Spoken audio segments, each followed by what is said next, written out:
മലയാളി പ്രേക്ഷകരുടെ എക്കാലത്തെയും പ്രിയപ്പെട്ട നായികമാരിൽ ഒരാളായിരുന്നു നികിത രാജേഷ്. ജീവധാര എന്ന ആൽബത്തിലൂടെയാണ് ഈ കൊച്ചു പെൺകുട്ടി മലയാള ലോകത്തേക്ക് എത്തുന്നത്.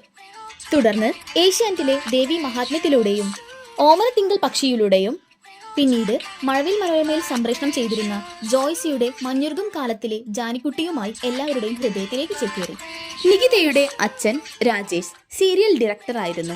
അമ്മ ചിത്ര. തിരുവനന്തപുരത്തായിരുന്നു നികിത ജനിച്ചതും വളർന്നതുമെല്ലാം. പഠനത്തിൽ മിടുക്കിയായിരുന്നു ഇവർ. 25 വയസ്സുള്ള നികിത ഇന്ന് തമിഴിൽ തിരക്കേറിയ നായികമാരിൽ ഒരാളാണ്. അരുന്ധതി, സൂര്യവംശി, മല്ലി എന്നിവയിൽ നായികയായി അഭിനയിച്ചു. ഏഷ്യാനെറ്റിലെ ഇപ്പോഴത്തെ ഏറ്റവും പുതിയ സീരിയലായ മഴതോരും മുൻപേയിലെ പ്രധാന കഥാപാത്രമായി തിളങ്ങുകയാണ് നികിത എന്ന്. ഇനിയും കൂടുതൽ വിശേഷങ്ങൾ അറിയാൻ ഈ പേജ് ഫോളോ ചെയ്യുക.